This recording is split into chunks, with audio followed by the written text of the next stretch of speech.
হর হর মহাদেব, জয় শিবশম্ভু, জয় ভোলেনাথ। চলে আসলাম আজকের একটা লং ভিডিও নিয়ে। দেখো, গতকাল আমি গঙ্গা জল আনতে গিয়েছিলাম, দেখি পুরো ভরা জোয়ার ছিল। কি ভালো লাগছে, পুরো গঙ্গাটা থই থই করছে জলে। যেহেতু পুরো ভরা জোয়ারের জল নেওয়া খুবই উপকার, খুবই ভালো। তো আমি এক বোতল জল নিয়ে নিয়েছি, কারণ আজকে শ্রাবণ মাসের সোমবারে শিবের মাথায় জল ঢালতে হবে। তো আমি ঠিক উপোসটা করি না, এমনি আমি ঘরে ঠাকুরকে জল দিই। তো তারপরে দেখো, এখানে কিছুজন মাছ ধরতে নেমে ওদেরকে দেখে, যারা ওই মানে ভূতনাথ মন্দিরে যাবে জল ঢালতে, ওরাও দেখি ভিডিও করতে শুরু করে দিয়েছে। তারপর ওরাও গানও করছে, ভিডিও করছে।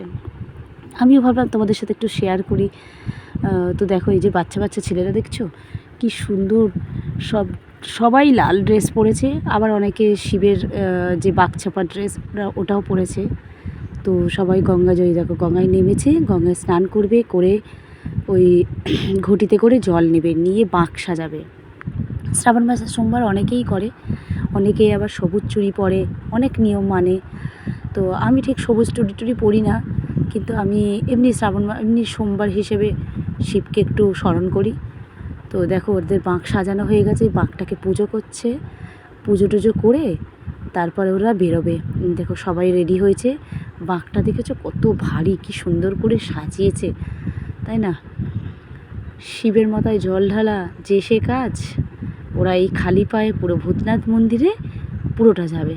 দেখো চললো, জয় শিবশম্ভু। দেখো যে অল্প বয়সী ছেলেরা সবাই যাচ্ছে, দেখে খুব ভালো লাগলো। তার জন্য তোমাদের সাথে আমি একটু শেয়ার করলাম যে দেখো সবাই যাচ্ছে। তোমরা যারা শিবের মাথায় জল ঢালবে, অবশ্যই তাদের জন্য অনেক শুভকামনা রইল।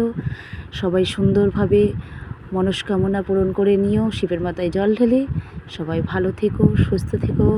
হর হর মহাদেব, জয় শিবশম্ভু, জয় ভোলেনাথ। টাটা।